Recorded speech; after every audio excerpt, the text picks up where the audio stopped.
Kak Mega. Halo. Perkenalkan, nama saya Nyoman Sulan Purnami, nomor absen 32 dari kelas 10F. Di sini saya sebagai pihak pertama dan ini kakak saya.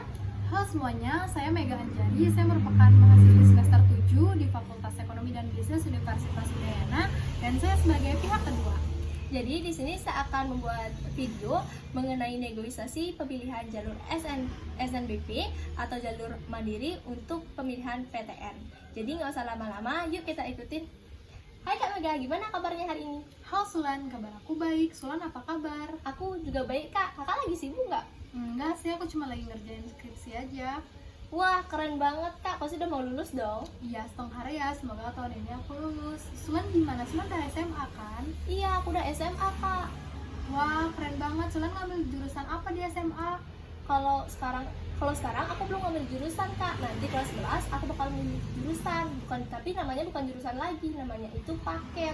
Jadi siswa itu dibebaskan untuk milih paket berapa dan sesuai dengan cita-cita sama minatnya Kak. Oh gitu ya, beda banget ya sama aku dulu. Kalau aku sih dulu baru masuk kelas 10, kita udah langsung nentuin mau jurusan IPA, IPS atau bahasa gitu. Terus nanti Sulan emang mau ngambil paket apa? Rencananya aku mau ambil paket 6 sih Kak, yang isinya itu ada IPS lengkap gitu. Oh, berarti nanti kuliahnya Sulan mau fokus ke ilmu sosial gitu ya? Kuliah di SMA aja aku masih ragu banget untuk ngambil jurusan ini. Oh, iya sih, untuk milih jurusan atau paket itu kita harus benar-benar mempertimbangkan dengan matang karena hal ini sangat krusial. Karena jurusan ataupun paket yang kita pilih akan berpengaruh saat kita daftar kuliah nanti. Terus Sulan emang udah ada cita-cita? Udah Kak, cita-cita aku mau jadi guru. Oh, bagus banget. Berarti Sulan udah tahu nih cita-citanya mau jadi apa dan mau gimana ke depannya. Terus cita-cita jadi guru juga mulia banget loh. Kak, aku mau nanya, emangnya di Bali ada ya universitas pendidikan guru gitu?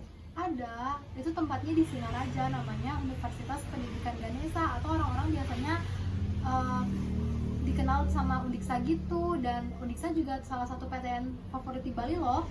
PTN? Apa sih itu PTN Kak? PTN itu adalah perguruan tinggi negeri, yaitu universitas yang dikelola sama pemerintah gitu. Beda sama PTS. Kalau PTS itu perguruan tinggi swasta, yaitu universitas yang dikelola sama pihak independen atau pihak swasta. Sehingga biasanya biaya pendidikan di PTN itu setengahnya ditanggung sama pemerintah, sedangkan kalau di swasta itu seluruhnya ditanggung oleh mahasiswa. Sehingga biaya pendidikan di PTN itu biasanya lebih murah dibandingkan yang di swasta. Jadi PTN lebih jadi incaran gitu. Wah emang keren banget sih Kak PTN itu. Gimana sih Kak caranya biar lulus PTN? Nah, walaupun PTN jadi incaran dan persaingannya ketat, tapi kamu tenang aja karena jalur masuk PTN itu ada 3. Yang pertama ada jalur SNMPTN pas tahun aku, tapi sekarang namanya SNBP. Itu jalur tanpa tes gitu, jadi kamu di ranking berdasarkan sama nilai raport dan juga sama prestasimu selama SMA. Nah, tapi perlu kamu catat bahwa nggak semua orang loh bisa daftar di jalur SNBP ini karena itu berdasarkan sama akreditasi sekolah. Misalnya nih Blasman itu akreditasinya A kan, jadi hanya 40% dari ranking teratasnya aja yang boleh daftar SNBP. Jadi kalau kamu pengen punya kesempatan untuk daftar SNBP, kamu harus memastikan bahwa kamu masuk ke daftar 40% siswa teratasnya siswa dengan ranking teratasnya Blasman, seperti itu. Terus yang kedua, itu ada namanya jalur SBMPTN atau sekarang tuh SNBT kalau nggak salah. Itu jalurnya dengan tes, jadi kamu persaingannya lebih ketat lagi karena ada tes yang dibuka untuk umum. Nggak hanya kamu dan teman-teman seangkatanmu aja, tapi orang-orang yang ada di atas kamu juga bisa daftar loh di SNBT ini. Lalu yang ketiga itu ada jalur mandiri, yaitu jalur yang dikelola sendiri sama universitasnya gitu. Kalau aku mau ambil jalur mandiri aja deh Kak, soalnya lebih fleksibel gitu sesuai dengan universitas masing-masing. Jangan, kalau menurutku jalur mandiri itu mahal karena kamu harus membayar uang pangkal, jadi takutnya membebani orang tuamu juga. Tapi kan Kak, kalau jalur mandiri itu kita tuh nggak usah ikut seleksi nasional, jadinya lebih gampang untuk masuk.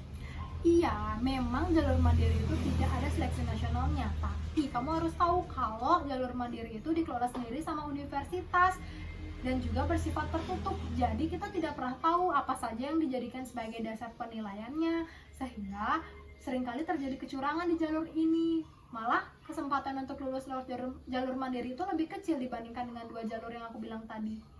Oh gitu ya kak. Setelah aku pikir-pikir, kayaknya aku mau pakai jalur SNBP aja deh kak. Soalnya lebih nasional dan pastinya tingkat kecurangan tuh pasti lebih sedikit.